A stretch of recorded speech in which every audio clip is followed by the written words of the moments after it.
Assalamualaikum warahmatullahi wabarakatuh. Untuk kali ini saya ingin kongsikan tentang perkara-perkara yang sunat yang sangat-sangat dituntut oleh Islam untuk kita lakukan dalam proses ibadah korban ini. Ini lebih kepada hak haiwan lah.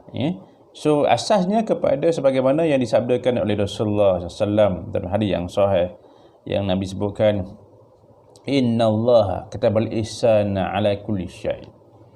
Sesungguhnya Allah mewajibkan ke atas kita ni melakukan kebajikan, welfare, ihsan ala kulli syai, atas apa jua pun. Wa iza qataltum fa asunu, kitlah bila kita nak membunuh pun juga perelokkanlah pembunuhanmu itu. Hatta nak membunuh pun juga perelokkanlah pembunuhan. Wa iza zabahtum fa asnu zibah, bila nak sembelih Nabi kata perelokkanlah sembelihanmu itu. Dalam hal ini termasuklah sembelihan korban, kita kena perelokkanlah, kita kena jaga ihsan itu.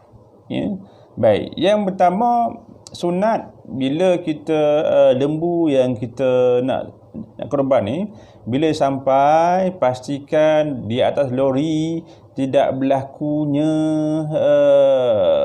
kecederaan, tak berlakunya kata yang boleh menyakitkan haiwan tu. Contoh ditarik lembu tu jatuh daripada lori yang 1 tan, jatuh ke bawah, cedera, luka sebagainya, kan. Kambing lompat je, yang tu makruh. Kalau kita tak buat, dapat benda yang sunat. Oleh itu kepada tenakan yang bawa lori sebagainya, kalau nak turunkan, carilah tangga ke, buatlah tangga ke, carilah tebing sebagainya yang tidak menyiksa haiwan ini bila dia nak turun. Yalah, kalau kita lihat bahawa lembu jatuh begitu sakit, tuan-tuan, yang tu perkara yang makruh, tidak ihsan. Sebab tu orang putih, orang Australia, orang New Zealand datang ke Malaysia, dia tengok proses lembu ni, di proses korban ini dikendalikan. Dia lihat orang Islam tidak welfare, tidak ihsan, tidak berkebajikan, sedangkan kita yang duk baca hadis Rasulullah SAW. Sebab itulah garis panduan ini dikeluarkan. Dan juga Islam pun telah lama bercakap bab yang kata animal welfare ni. Cuma kita tak bukukan, kita tak jadi guideline saja. So dalam hal ini pastikan mesti diturunkan dengan yang terbaik, yang tidak menyakitkan haiwan ini. Termasuk jugalah bila dah turun, tambat dan juga nak sembelih esok ni, ketika itu kena beri minum, beri makannya, jangan dibiarkan begitu.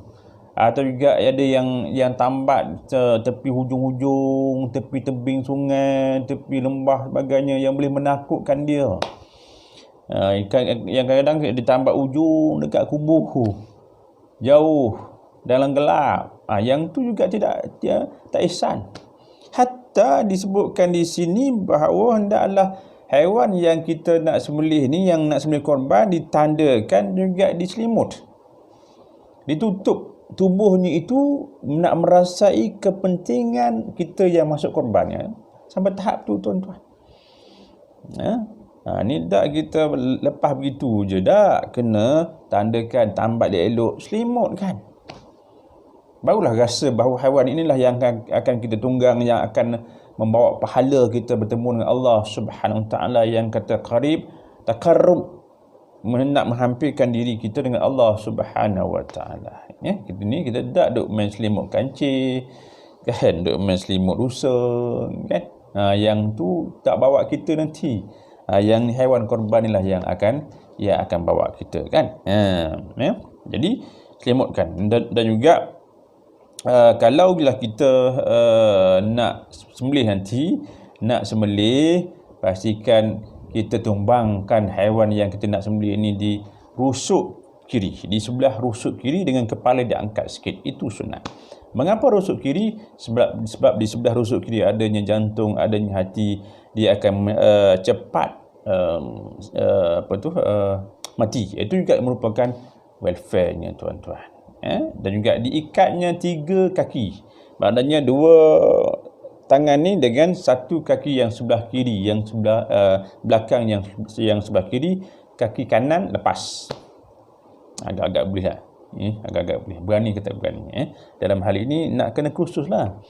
Sebab tu gaya tumbang lembu pun juga kita lihat apa yang dibuat sekarang ni banyak yang makruh. Yang menyiksa haiwan tuan-tuan, yang makruh banyak. Kurangkanlah. Belajarlah bagaimana nak kaedah nak menumbangkan lembu tu. Dengan kaedah yang kata tali yang digunakan, kaki yang diikat sebagainya, yang tu nak kena belajar, kena buat khusus sembelihan yang insya-Allah yang kami boleh ajar bagaimana kaedah nak tumbangkan lembu. JPV juga ada kaedah-kaedahnya. Lihatlah kepada garis panduan sembelihan korban yang JPV juga keluarkan, ya. Banyak video-video yang ada dalam internet yang boleh kita buat. So dibaringkan di sebelah rusuk kiri dengan kepala diangkat sikit, ikat dengan 3 kaki, satu kaki lepas supaya dia bila dah tu nanti boleh lepas, ya. Kita dah gaya ikat lembu ni macam ikat trailer, letak kayu lagi, duduk di atas tu, makruh tuan-tuan, makruh, itu elakkanlah perkara-perkara yang sebegini. Dan juga sunat maknanya tukang sembelih dan juga haiwan itu menghadap ke arah kiblat. Di samping kita baca bismillahirrahmanirrahim, kita berselawat ke atas junjungan besar Nabi Muhammad sallallahu alaihi wasallam, ya. Dan juga dalam masa yang sama sunat kita bertakbir 3 kali sebelum melakukan proses sembelihan. Allahu akbar, Allahu akbar, Allahu akbar, itu kita bertakbir. Itu perkara-perkara yang sunat ni, ya. Dan juga termasuklah bila dah sembelih itu, dalam hal ini kita lepas sembelih berdoalah, kan, kita berdoa kepada Allah Subhanahu wa taala, Allahumma inna hadza minka wa ilaika fataqabbal minni. Sebab inilah juga lembu yang daripada Allah Subhanahu wa taala, dan juga kepadanya jugalah kita berniat sembelih ini, dan juga kita mohon kepada Allah supaya Allah menerima amal ibadah korban kita ini, ya. Sebab tu kita disunatkan, ya. Dan juga kena juga pastikan bahawa perkara-perkara yang maknanya nak lapar biarlah sampai tunggu haiwan itu mati. Dan juga makruh juga, makruh kalau kita nak sembelih kambing biri-biri, ada orang yang cabut ni, dia memang cabut bulu ni, itu makruh tuan-tuan.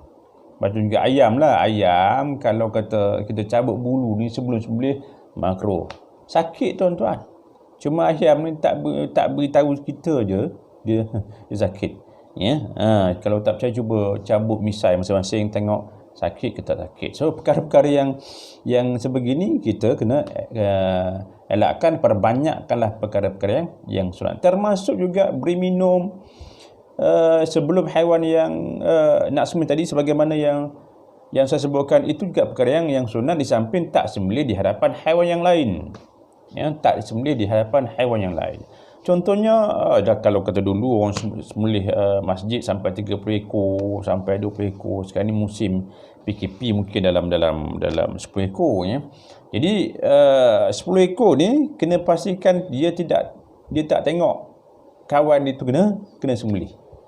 Carilah apa jua pun hadangan ke, banner ke, kain ke yang boleh menghalang ke, seekor sembelih seekor, kan, ya. Tuan-tuan bayangkanlah lembu yang ke-10 tu nak menunggu turn dia nak kena sembelih, apa perasaan, kan, ya.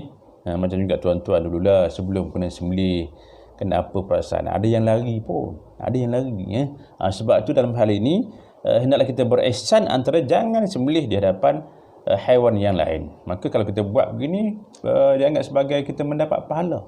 Kita nak dapatkan merakah 100% proses sembelihan korban ini, ya? Baik. Dan juga kalau kita bila dah sembelih ni lah, kita memutuskan urat wadajain, 2 urat di sebelah kanan, di sebelah kiri ini disebut sebagai urat darah, putuskan. Dalam pandangan mazhab Syafi'i memang wajib halkum dan juga urat marai, sunat, ya, sunat saja 2 urat darah di sebelah kanan, di sebelah kiri ini. Dalam pandangan mazhab-mazhab yang lain, mazhab Maliki kata wajib putus yang ni. Maka dia akan jadi perbezaan pandangan mazhab. Sebab tu JAKIM kita sebutkan sembelihlah, putuslah keempat-empatnya supaya menjauhkan perkara-perkara yang perdebatan berkenaan dengan urat-uratnya mengikut pandangan mazhab. Jadi kebiasaannya tukang-tukang sembelih ini kita minta supaya sembelih putus habis terus senang cerita. Senang cerita. Dan juga pastikan pisau yang tajam dan juga sebagainya, kan?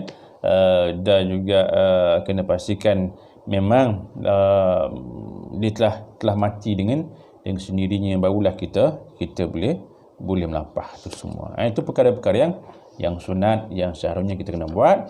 Kalaulah kita tak buat, dianggap sebagai perkara yang makruh. Elakkanlah perkara-perkara yang makruh ini. Mudah-mudahan ianya bermanfaat untuk kita supaya kita melakukan apa yang disarankan oleh Rasulullah SAW. Berihsanlah. Sebab haiwan juga ada perasaan. Kalau tanya doktor haiwan, dia kata haiwan juga adanya perasaan. Sebab tu tuan lembu dia lebih memahami bagaimana perasaan lembu, kan. Lembu juga boleh kenal tuan dia. Mudah-mudahan dia bermanfaat, insya-Allah. Sekian, Assalamualaikum warahmatullahi wabarakatuh.